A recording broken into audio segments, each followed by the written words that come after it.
Welcome to our channel Telugu Prabha. నేను మీ journalist Yagnamurthy. Manashankara Varaprasad గారు బాక్స్ ఆఫీస్ దగ్గర 12 రోజులు పూర్తి చేసుకున్నారు.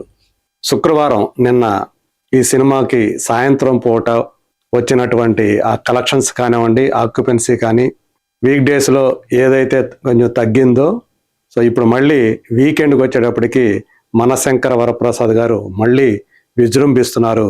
సో ఆయన ర్యాంపేజ్ ఏదైతే కొనసాగుతూ వచ్చిందో సంక్రాంతి సీజన్లో, అది మళ్ళీ ఇప్పుడు వీకెండ్లో కనిపించబోతోందనటానికి ఈ శుక్రవారం సాయంత్రం పూట కనిపించినటువంటి ట్రెండ్ ఒక ఉదాహరణ అని చెప్పేసి చెప్తూ ఉన్నారు ట్రేడ్ పండితులు. గడచిన 24 గంటల్లో ఆ సినిమాకి వచ్చినటువంటి ఫుట్ఫాల్సే దీనికి గట్టి నిదర్శనం అని చెప్పేసి చెప్పుకోవచ్చు. బుక్ మై షో అలాగే డిస్ట్రిక్ట్, ఈ 2 ఆన్లైన్ బుకింగ్ యాప్స్లో ఈ సినిమా గడచిన 24 గంటల్లో 1,00,000 టికెట్లు పైగానే అమ్ముడయ్యాయి అని చెప్పేసి మనకు తెలుస్తోంది. సో బుక్ మై షో అయితే ఎలా ఉందో ఇక్కడ మనం చూడొచ్చు.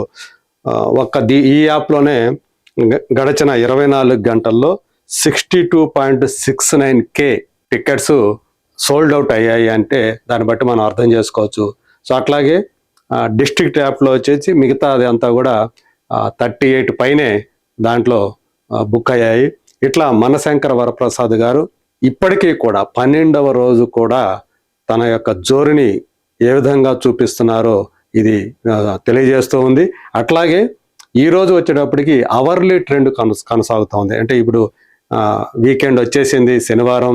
సో 13వ రోజు ఈరోజు కూడా ఆ అవర్లీ ట్రెండ్ ఎలా ఉందో మనం ఒకసారి చూడొచ్చు. సో ఇది 11 గంటల మార్నింగ్ 11 గంటల 14 నిమిషాలకి ట్రెండ్ ఇది చూడొచ్చు మనం.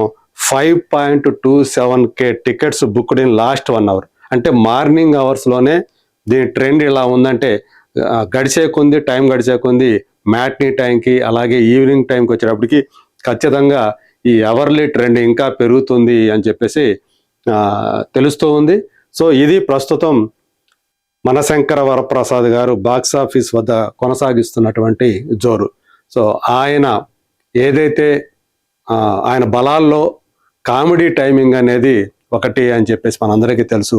ఆయన మెగాస్టార్ అవటంలో కీలక పాత్ర వహించింది యాక్షన్తో పాటు కామెడీ కూడా. అందుగురించే ఆయన మునుపటి యాక్షన్ ఎంటర్టైనర్స్ గురించి కూడా ఈరోజు అందరూ కూడా మాట్లాడుకుంటున్నారు. మళ్ళీ అప్పటి చిరంజీవిని మళ్ళీ చూస్తున్నామని చెప్పేసి.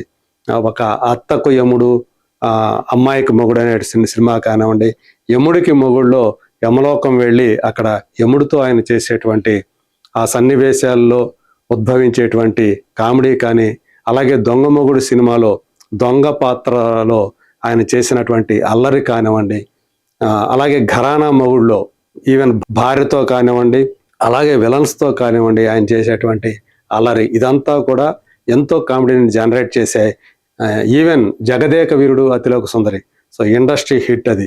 సో అందులో కూడా రాఘవేంద్రరావు గారు ఆయన పాత్రని చేసినటువంటి అంటే తీర్చిదిద్దిన విధానం, సో దేవకన్యలాగా వచ్చినటువంటి ఇంద్రజ, ఆమె అంటే శ్రీదేవితోటి చిరంజీవి చేసేటువంటి కామెడీ అది ఎంతగా వినోదాన్ని ఇచ్చిందో మనందరికీ తెలుసు.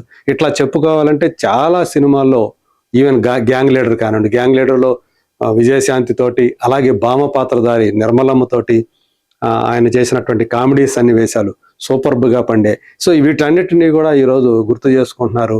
సో అంటే వింటేజ్ చిరంజీవి కనిపిస్తున్నాడు అని చెప్పేసి అందరూ కూడా ఇప్పుడు ఫ్యామిలీ ఆడియన్స్ అయితే ఫీల్ అవుతున్నారు. అభిమానులు అయితే వాళ్ళకి చిరంజీవి ఎంతసేపు యాక్షన్ స్టారే. సో మెగా అంటే వాళ్ళకి యాక్షనే గుర్తొస్తుంది. కానీ ఫ్యామిలీ ఆడియన్స్కి మాత్రం ఆయనలో ఉన్నటువంటి ఒక ఎంటర్టైనర్, కామెడీ ఎంటర్టైనర్, సో దాన్ని బాగా ఇష్టపడతారు. అదే ఇప్పుడు థియేటర్ల వద్దకి ఫ్యామిలీ ఆడియన్స్ ఎక్కువగా కనిపిస్తున్నారు. వాళ్ళే తండోపతండాలుగా థియేటర్లకి తరలి వస్తూ ఉన్నారు. అసలు థియేటర్లకి ఇవాళ ఎవరు వస్తున్నారు అని చెప్పేసి అందరూ కూడా విమర్శిస్తున్నటువంటి టైంలో, సో అందరూ కూడా ఓటీటీలకి అలాగే మిగతా ప్రత్యామ్నాయ ఎంటర్టైన్మెంట్ వాటికి చూసుకుంటున్నారు అనేటువంటి అభిప్రాయం ఏదైతే ఉందో దానితో పాటు థియేటర్లో కూడా ఇవాళ జనం వస్తున్నారు అని చెప్పి ఈ సంక్రాంతి సీజన్ అయితే నిరూపించింది.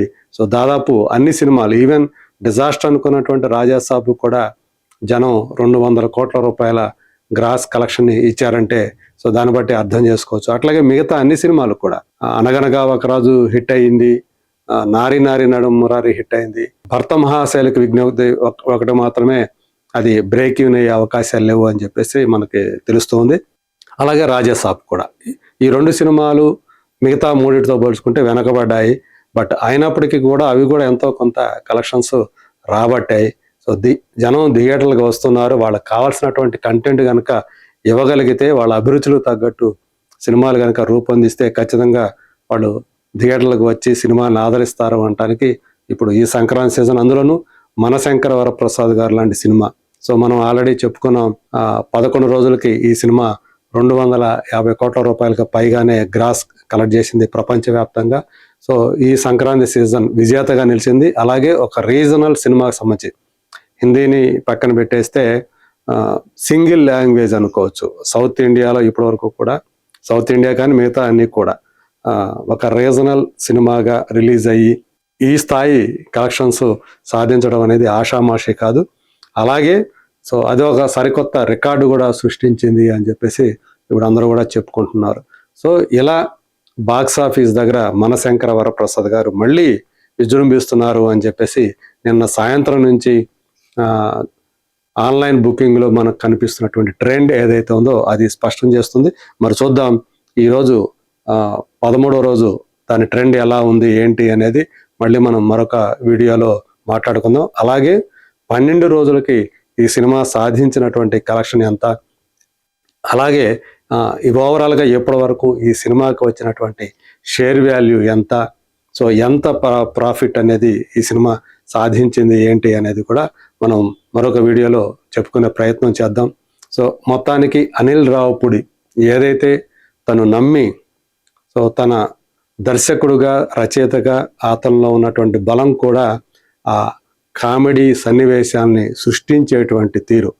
సో చాలామంది ఆ లాజిక్లు కూడా మర్చిపోతారు, తను వాటిని చిత్రీకరించేటువంటి విధానం, అలాగే పాత్రల మధ్య ఆ డైలాగ్స్ ఏవైతే ఉండో ఆ కామెడీ డైలాగ్స్ అవి కూడా బాగా అలరిస్తూ ఉంటాయి. అది కరెక్ట్గా చిరంజీవి గారిలో ఉన్నటువంటి ఆ స్ట్రెంగ్త్ని తన స్ట్రెంగ్త్ తోటి మేళవించి ఆయన రూపొందించినటువంటి ఆ మనశంకర వరప్రసాద్ గారి సినిమా ఈరోజు ఆడియన్స్ని మెస్మరైజ్ చేస్తుంది. అందుగురించే ఈ స్థాయి కలెక్షన్స్ని ఆ సినిమా రాబడుతోంది అని చెప్పేసి నిపుణులందరూ కూడా, విశ్లేషకులు వీళ్ళందరూ కూడా తెలియజేస్తూ ఉన్నారు. మరి చూద్దాం సో ఈ జోరు ఇంకా ఎంత కొనసాగుతుందో, ఎన్ని రికార్డులు ఈ సినిమాకి మనశంకర వరప్రసాద్ దాసోహం అవుతాయో. Let us wait and see.